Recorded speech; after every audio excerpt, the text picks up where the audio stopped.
I have a lot of craft supplies.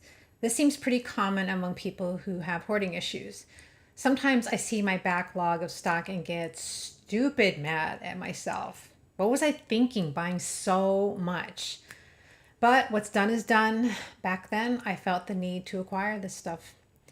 In the last video, I talked about taking action on projects I had waiting to be completed. If I don't actually do a project, the parts, supplies, materials simply become excess clutter. I'm at a different stage of my life than when I bought most of these supplies.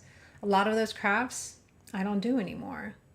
When I go through these supplies to declutter, I can easily get sucked into all the qualities that first drew me to them. Like, I fall in love with them all over again. The color or texture of a fabric, the print of a decorative paper, the pattern of a pretty ribbon. That's me in microvision mode, honing in on the details of each item. I need to pull back and get into macrovision mode. I need to evaluate how these things contribute to my life. Not just the life I presently have, but the life I want for myself, the bigger picture. I made some beautiful things out of these supplies, and I enjoyed making them, but I'm not using these supplies now. They're sitting stagnant. They're collecting dust. They're obstacles to me achieving the life I desire.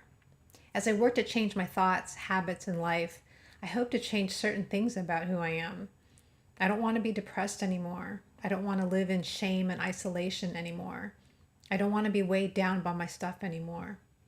I want to do things that hoarding has prevented me from doing for far too long. I want to reach my potential while there's still time. The other day I saw a beautiful butterfly and contemplated its life cycle. When the egg hatches, the caterpillar begins its work by eating the leaf it was born onto. In this stage, pretty much all a caterpillar does is eat so it can grow quickly.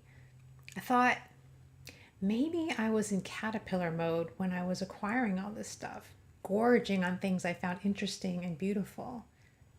Once a caterpillar is done growing, it stops eating and becomes a pupa. That's a weird word to say. Pupa. Anyway, during this stage, the caterpillar changes. Its old body parts undergo metamorphosis, becoming new parts that make up the butterfly. I really hope to come out of this process a butterfly. My hypnotherapist told me about a studio where kids are encouraged to unleash their imagination and create art by reusing everyday items. They accept donations of not just arts and craft supplies, but even things like bottle caps, buttons, corks, glass jars and bottles, unneeded keys, mismatched socks, old calendars, broken jewelry, packing peanuts, non-working pens, dried out markers, all kinds of things that someone with hoarding issues probably has in stock.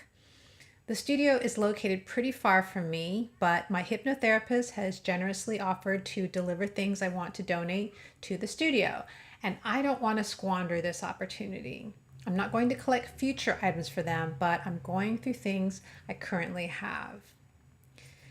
It's still really challenging to let go of things in which I see potential and beauty, even if I'm not using them. But I've got to keep reminding myself that if I'm not using them, they are not serving my best interest. They are not serving my best interest. They are not serving my best interest. I need to let them go. In a way, these unused supplies are their own pupae. Okay, the plural of pupa is even weirder to say. By passing these supplies on to the art studio, they can also become butterflies through the imagination of children. And that's a good thing.